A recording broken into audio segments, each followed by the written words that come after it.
1:30 de la tarde en Bogotá, momento de continuar revisando los hechos que son noticia en el mundo ahora de France 24. Soy Valentina Torres Sánchez, vamos con los titulares. El presidente de Estados Unidos, Donald Trump, recibió al príncipe heredero saudita Mohammed bin Salman en la Casa Blanca. En el encuentro se informó de una inversión millonaria y Trump elogió a bin Salman en materia de derechos humanos, al tiempo que lo defendió en medio de las acusaciones por el asesinato del periodista Jamal Khashoggi. Continúan las reacciones a la resolución del Consejo de Seguridad de Naciones Unidas sobre Gaza. Turquía dijo que seguirá de cerca la próxima fase del alto el fuego, al tiempo que la oficina de Benjamin Netanyahu celebró la iniciativa, que Hamás a su vez rechazó. China continúa sus maniobras con fuego real en el Mar Amarillo en medio de la tensión con Japón, mientras altos funcionarios de exteriores de ambos países no lograron consensos para desescalar las tensiones. Esto tras la declaración de la primera ministra nipona de intervenir si Beijing lanza una operación contra Taiwán. Repasamos la historia de estas tensiones. En el contexto analizamos el plan para el futuro de Gaza que aprobó el Consejo de Seguridad de Naciones Unidas. Aunque hay más dudas que certezas, la comunidad internacional respaldó el proyecto que apunta a sostener el frágil alto el fuego en el enclave palestino. Más detalles con nuestro compañero Patricio Peralta.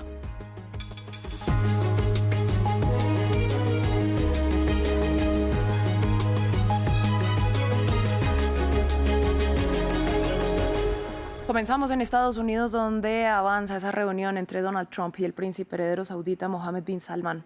Ante periodistas en el despacho Oval, los líderes anunciaron que Riad invertirá entre 600 mil millones y $1 billón en Estados Unidos. Hablaron de Oriente Medio con una declaración de bin Salman a favor de la existencia de dos estados, el israelí y el palestino. También sobre un posible acuerdo nuclear con Irán. Incluso el príncipe saudita fue cuestionado sobre el asesinato del periodista Jamal Khashoggi. También se habló de inteligencia artificial y la eventual compra de casas F-35. En otras noticias, en México, la presidenta Claudia Sheinbaum rechazó cualquier posible intervención militar de Estados Unidos en su territorio. Así respondió a su homólogo estadounidense, quien el lunes dijo que no estaba satisfecho con lo que México hacía para luchar contra los carteles del narcotráfico y sugirió que la Unión Americana tendría que realizar ataques. Yo le he dicho en todas las ocasiones que podemos colaborar, que nos pueden ayudar con información que ellos tengan, pero que nosotros operamos en nuestro territorio, que nosotros no aceptamos una intervención de ningún gobierno extranjero. Se lo he dicho por teléfono, lo hemos dicho con el Departamento de Estado, con Marco Rubio, y ellos han entendido. Hablamos de otros temas. La Autoridad Nacional Palestina calificó como un primer paso hacia la paz la aprobación en el Consejo de Seguridad de Naciones Unidas de la resolución sobre el plan de Donald Trump para Gaza. Tras conocerse la aprobación, el primer ministro israelí Benjamin Netanyahu llamó a los países a normalizar sus relaciones con Israel. Hamás, por su parte, rechazó la resolución que incluye el establecimiento de una fuerza internacional de seguridad en el enclave palestino. Ampliamos a continuación. Los actores del conflicto árabe-israelí reaccionan a la aprobación en la ONU de la propuesta de Trump para Gaza, luego de que el lunes el Consejo de Seguridad de Naciones Unidas emitiera una resolución que estipula la creación de una fuerza internacional para desmilitarizar la franja de Gaza. El premier israelí Benjamin Netanyahu vio con buenos ojos la decisión tomada por las potencias del mundo. Creemos que el plan del presidente Trump conducirá a la paz y la prosperidad porque insiste en la desmilitarización total, el desarme y la desradicalización de Gaza.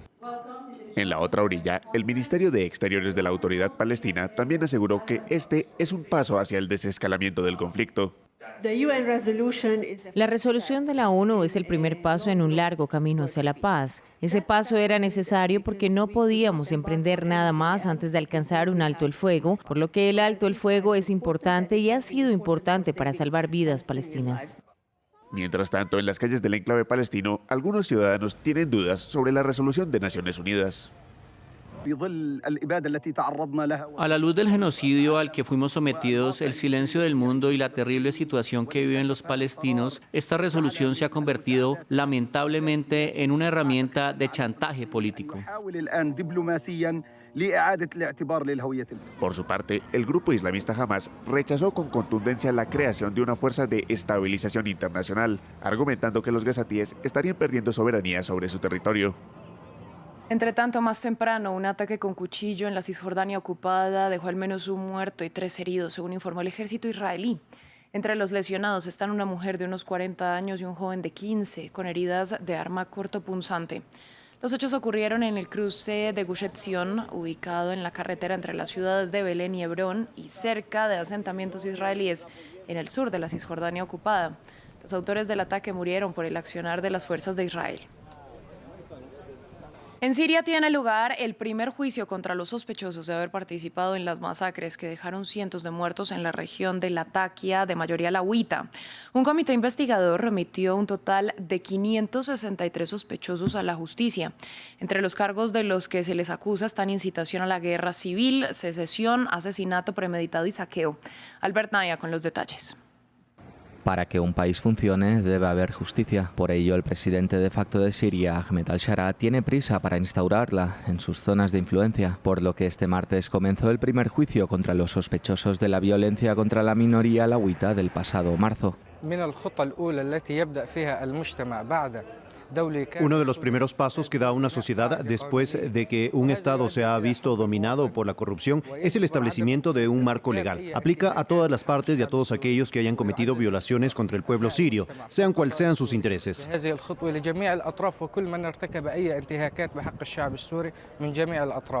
Después de que al-Shara asumió el poder, en las costas de Latakia la presencia de la minoría alauita era sinónimo de la prófuga familia al-Assad. Batallones de esta minoría se escondieron en las montañas para llevar a cabo emboscadas durante la noche. Por ello, esa región se convirtió en un objetivo primordial para miles de sunitas armados. Su forma de justicia se materializó con escaramuzas que hicieron temblar a una comunidad internacional que pensaba en una guerra siria resuelta y también al nuevo gobierno de Damasco.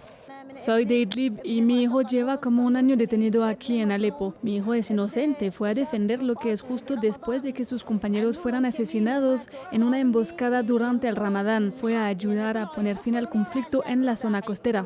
Al-Shara sintió la presión internacional y esta le correspondió retirando unas herméticas sanciones a cambio de una nueva constitución, intentos de integrar a los kurdos en las instituciones gubernamentales y justicia.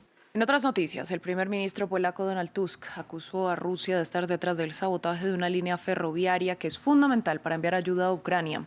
Tusk indicó ante el Parlamento que los responsables materiales serían 2 ciudadanos ucranianos que operan y colaboran desde hace tiempo con los servicios rusos. Esto tras la explosión el lunes de un artefacto en la vía que une la capital con Lublin y del intento de sabotear otra ruta. Moscú ya reaccionó a las acusaciones de Polonia. Los individuos identificados son 2 ciudadanos ucranianos que llevaban mucho tiempo operando y colaborando con los servicios rusos. Este es el resultado de nuestras investigaciones y las de la Fiscalía, así como la cooperación con nuestros servicios aliados. En primer lugar, sería muy extraño que no se culpara primero a Rusia. Se la acusa de todas las manifestaciones de la guerra híbrida y directa que se está librando. En Polonia, por ejemplo, todos intentan adelantarse a la maquinaria europea en este sentido, y la rusofobia, por supuesto, está en pleno auge allí.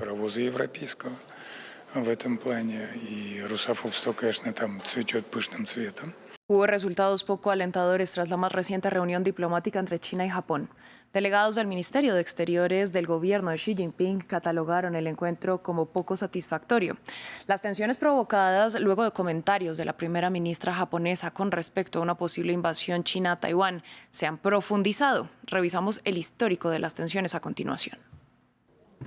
China, Japón y una relación centenaria de conflictos. Los 2 territorios asiáticos mantienen una enemistad profunda desde finales del siglo XIX, cuando se desarrolló la primera guerra sino-japonesa. Rivalidad que se recrudeció en 1937 cuando explotó la segunda, llamada Guerra del Pacífico, en el marco de la Segunda Guerra Mundial. Si bien en la actualidad sostienen una activa relación económica y una cordial diplomacia, Beijing guarda rencores contra Tokio. El Ejército del Sol Naciente, a mediados del siglo XX, considerado como una potencia marítima, realizó una invasión a gran escala sobre el este y el norte de la China continental, además de apoderarse de territorios como Manchuria y Taiwán. Durante su estadía, la cual concluyó con el retiro de tropas tras la rendición de 1945, se estima que alrededor de 20 millones de personas, en su mayoría civiles, fueron asesinadas. En los años de la Guerra del Pacífico, el ejército japonés fue señalado de un elevado número de crímenes de guerra. siendo la masacre de Nanjing el episodio más recordado.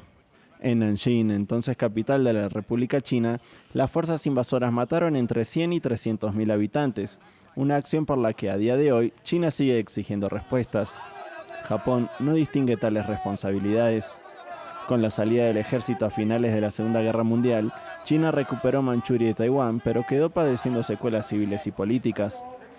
Desde entonces, culturalmente, conserva su encono con Japón, el cual no solo no reconoce sus delitos en la Guerra del Pacífico, sino que tampoco ha juzgado a los responsables y guarda honra a los caídos en el santuario de Yasukuni, donde yacen las vidas de 2,5 millones de militares japoneses que murieron desde finales del siglo XIX hasta 1945, incluyendo 14 criminales de guerra condenados. Vamos al noroeste de Nigeria, donde hombres armados atacaron un internado gubernamental femenino, matando al subdirector y secuestrando a 25 estudiantes. Se trata del más reciente episodio de violencia que vive el país, pues los presuntos responsables entraron al lugar con rifles y tácticas coordinadas alrededor de las 4 de la mañana tras enfrentarse a la policía. Continuamos con nuestra sección En Contexto. En Contexto vamos a poner en contexto una de las noticias que marca la agenda en este martes y por ello ya me acompaña en el estudio mi compañero Patricio Peralta. Patricio, buenas tardes. Buenas tardes, Valentina. Vamos a analizar en principio en qué consiste ese plan para Gaza aprobado por el Consejo de Seguridad de Naciones Unidas. Bueno, como primero, la ONU acaba de entregar por 2 años el control de Gaza a Donald Trump. El Consejo de Seguridad adoptó esta resolución que apoya justamente la segunda fase del plan de 20 puntos de Trump con el que se logró el alto el fuego el mes pasado. ¿Qué establece este plan y por qué China y Rusia se abstuvieron? Bueno, primero, un gobierno transitorio a través de una junta denominada de paz. ¿Quiénes estarán al frente de esta junta o de este gobierno transitorio? Lo encabeza Donald Trump. Él estará al mando, como podemos ver en el organigrama. ¿Quiénes son sus integrantes? Ese es el primer gran vacío y la gran interrogante hasta el momento. La resolución no establece quiénes o qué países deben conformar esa junta. China y Rusia dijeron justamente que hay poca claridad en este punto que es clave para la posguerra de la Franja de Gaza. Trump dio una pequeña pista. Dijo a través de su red social que incluirá a los líderes más poderosos y respetados del mundo y que pronto dará los nombres. Además, no estará esta junta subordinada a la ONU ni sujeta a resoluciones anteriores de este organismo. ¿Qué hará esta junta? ¿Cuál será su trabajo? Bueno, supervisar Gaza al menos hasta finales de 2017 y coordinará la entrega de asistencia humanitaria. Pero establece que el enclave será gestionado también diariamente por un comité tecnocrático y apolítico de palestinos en la franja. Días atrás, Egipto anunció que este comité sería integrado por 15 miembros y que sus nombres, que no los dio a conocer, habrían sido ya verificados tanto por Israel y aprobados por todas las facciones palestinas, incluida Hamás. Todo esto mientras la autoridad palestina implementa plenamente, dice la resolución, su programa de reforma, aunque se desconoce qué reformas debe hacer la autoridad palestina para que se pueda pensar recién entonces en que está lista para un posible traslado del gobierno o del poder de la Franja de Gaza. Patricio, el plan también respaldó la creación de una fuerza de seguridad. Así es, el plan incluye la creación de una fuerza internacional de estabilización, como la han llamado. ¿Qué países enviarán sus tropas o integrarán estas fuerzas? Es otra gran interrogante que deja esta resolución y que dependerá finalmente de Estados Unidos y de los miembros de esta Junta de Paz, pero que pasará primero por consultas tanto de Israel como de Egipto y mantendrá una coordinación constante con estos dos países. La resolución permite el uso total de la fuerza para ayudar a asegurar las zonas fronterizas y garantizar el proceso de desarme de grupos armados, incluida la desmilitarización de Hamás, la destrucción y prevención de la reconstrucción de infraestructura militar también de Hamás. Esta fuerza internacional trabajará junto con una fuerza policial palestina que en este momento pues está siendo entrenada por Egipto y por Jordania. También para la protección de los civiles y la vigilancia de los corredores de ayuda humanitaria. No será una operación de la ONU, deja en claro esta resolución, por lo que no participarán los cascos azules. Medios han reportado que Washington, por ejemplo, ha hablado con Indonesia, los Emiratos Árabes Unidos, Egipto, Qatar, Turquía y Azerbaiyán para que envíen sus tropas, pero aún no se ha confirmado nada al respecto. ¿Qué dice el plan, Patricio, sobre la reconstrucción de Gaza y sobre la eventual posibilidad de un Estado palestino? Bueno, primero recordemos que la franja está llena de 60 millones de toneladas de escombros mezclados con bombas sin explotar y cadáveres. La ONU estima el coste de los daños en 70.000 millones de dólares. Por ello, en la resolución solicita al Banco Mundial y a otras instituciones financieras que faciliten estos recursos para la reconstrucción del enclave palestino, y esto se realizaría mediante un fondo fiduciario que estaría a cargo de los donantes, que también dice que podrá financiar países donantes para esta causa. Sobre la resolución de los dos estados, la posible solución de los dos estados, la resolución dice que una vez que la autoridad palestina implementó sus reformas, se logró el avance en la reconstrucción de la Franja de Gaza, así como en el tema de la seguridad, se darían las condiciones propicias para una vía creíble hacia la autodeterminación y la condición de un Estado palestino, dice textualmente esta resolución. Muchos por ello celebraron la inclusión de que al final de todo el proceso exista una leve posibilidad del establecimiento de un Estado palestino, porque señala esta resolución que Estados Unidos iniciará diálogos en esta etapa del proceso posterior entre Israel y palestinos para su coexistencia pacífica. Sin embargo, Israel dejó clara su postura de que no debe existir un Estado palestino, e incluso uno de sus ministros adelantó o amenazó de que si se aprobaba esta posibilidad, pues se tendría que detener a ciertos funcionarios de la autoridad palestina. Lo vimos, Patricio. Hablemos más de estas reacciones al plan. Así es, durante el debate varias delegaciones manifestaron su preocupación justamente por la falta de claridad del texto en los puntos que les he comentado, o más bien donde existen todas estas interrogantes. Dinamarca, por ejemplo, solicitó más información sobre el papel y composición de la Junta de Paz y las fuerzas de estabilización. Somalia expresó su inquietud por la falta de especificidad respecto del papel de las Naciones Unidas. Otros países también se preguntaron cuál va a ser el rol finalmente de las Naciones Unidas dentro de este plan de Gaza.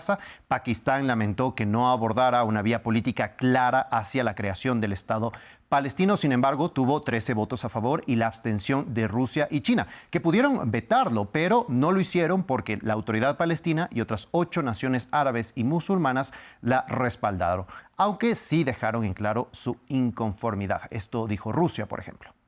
El Consejo está dando su aprobación a una iniciativa estadounidense sin conocer las modalidades de acción, lo que podría servir de cortina de humo para acciones unilaterales de Israel y Washington y una condena a la solución de dos estados. Bueno, ya aprobado el texto, la autoridad palestina declaró que debe implementarse con urgencia e inmediatamente esta resolución, mientras que Hamás cuestionó el plan, alegando que impone un mecanismo de tutela internacional en la franja. Además dijo que no se desarmará y mantiene su lucha contra Israel, lo que también pone en duda justamente la actuación de esta fuerza especial que tendría que enfrentarse contra los combatientes de Hamás si ellos deciden no desarmarse, y que es justamente uno de los objetivos de estas fuerzas, desarmar a Hamás. Ahora, los ciudadanos, tanto palestinos como israelíes, también se han expresado al respecto. Algunos se muestran escépticos a este plan. Desde Israel, pues no están de acuerdo con lo aprobado por la ONU. La decisión de la ONU apoya a un Estado terrorista y todos los soldados israelíes que protegen a personas inocentes murieron por el mundo libre y para combatir el mal. El Estado palestino se hace pasar por un Estado. Es un Estado terrorista y es una organización terrorista. Sin embargo, hay otras voces que esperan que este plan sea el inicio o el camino para una resolución pacífica tanto en Israel como en la Franja de Gaza. Mientras que los palestinos también la rechazan porque creen que son relegados en la toma de decisiones y del control de su propio territorio. Escuchemos. ¿Existe la posibilidad de implementarla sobre el terreno o no? Hay muchas resoluciones que no se han implementado hasta este momento. Estamos en contra de esta resolución porque no queremos que extraños gobiernen nuestro país. Nosotros, el pueblo de esta tierra, tenemos la prioridad. Queremos gobernarnos a nosotros mismos. Pues Patricio, muchas gracias por toda esta ampliación. A ti, Valentina, ya nos vemos. Nosotros vamos a continuar con Directo A. Vamos a la ciudad brasileña de Belém con Directo COP30, mientras los ministros y los negociadores de cada país están discutiendo puntos sobre cómo aumentar el financiamiento para hacerle frente a la crisis climática o cómo preparar a los más vulnerables a los climas extremos. Los científicos hacen un llamado para que en esta cumbre en Belém se tomen medidas concretas para abandonar el petróleo, el gas y el carbón. Nuestra enviada especial, Valeria Sacón, está en el lugar desde donde surgió esta petición. Sí, hoy estamos en el pabellón de ciencias planetarias, un espacio inédito en una COP porque es la primera vez que hay un espacio integralmente dedicado a la ciencia para que se puedan dar recados con base científica a los negociadores del clima. Carlos Nobre es un científico brasilero de renombre que es uno de los idealizadores y coordinadores de este espacio y también es un pionero en advertir desde los años 90 los peligros que está corriendo la Amazonía, incluso de perder su capacidad de regeneración, algo que según muchos científicos estaría pasando. Él, Carlos Nobre y otros especialistas han mandado durante esta COP una declaración a los países que participan en la conferencia del clima para pedir encarecidamente que reduzcan significativamente la emisión de gases de efecto invernadero. Nós também aqui discutimos muito, vamos passar de 1,5 graus até 2040, no tem jeito. También aquí discutimos mucho que vamos a pasar de 1,5 grados hasta 2040. No hay otra forma. Entonces no podemos dejar que el planeta pase de 1,7 grados. Tendríamos que rápidamente reducir las emisiones y también crear mecanismos de remover el dióxido de carbono de la atmósfera. La solución basada en la naturaleza es crear un área gigantesca de restauración forestal de todos los bosques tropicales, de todos los biomas, especialmente las selvas tropicales. La Amazonía tiene que tener 1 millón de kilómetros cuadrados restaurados entre todos los países amazónicos. Con eso sería posible tener de 5 a 6 millones de kilómetros cuadrados al 2040. Estaríamos removiendo, después de 2040, hasta 7.000 millones de dióxido de carbono. Isso até 2040 é possível. Nós vamos estar removendo depois de 2040 6, 7 bilhões de toneladas de gas carbónico. Sí, si no se adoptan esas medidas, Carlos Nobre cree que la humanidad corre un grave riesgo, incluso de lo que él llama un ecosuicidio. Mesmo que todos os países sigam o Acordo de Paris, a COP26, e só zerem as emissões de líquido em 2050, nós vamos passar de 2 graus. Podemos atingir hasta 2,5 grados. Aunque todos los países sigan el Acuerdo de París, si solo alcanzan las 0 emisiones netas para 2050, vamos a pasar de 2 grados. Podemos llegar incluso a 2,5 grados si no se reducen rápidamente las emisiones. Con eso podemos disparar de 10 a 12% el punto de no retorno. Perdemos la Amazonía, perdemos los arrecifes de coral, derretimos los glaciares de la Antártida Occidental. Se va a liberar también una cantidad gigantesca de metano y dióxido de carbono del permafrost y derretir el suelo congelado de Siberia y de Alaska. Vamos a padecer lo que llamamos en ciencia un ecocidio, un suicidio ecológico del planeta. Y a pesar de esta iniciativa inédita, lamentablemente ese espacio se ha quedado casi desierto, sobre todo en la primera semana de la COP. Ha habido mucho público, pero pocos negociadores, pocos diplomáticos, y precisamente por esto los científicos que han idealizado ese espacio hicieron un llamamiento a los responsables de las negociaciones para que vengan hasta aquí y escuchen sus argumentos. Y aquí seguimos en la COP, en la última semana, la más decisiva, ofreciendo una programación especial sobre todo lo que viene y lo que se va a decidir. Pues a Valeria le agradecemos este informe. Nosotros cerramos este bloque, los dejamos con Natalia Plazas en 5 minutos.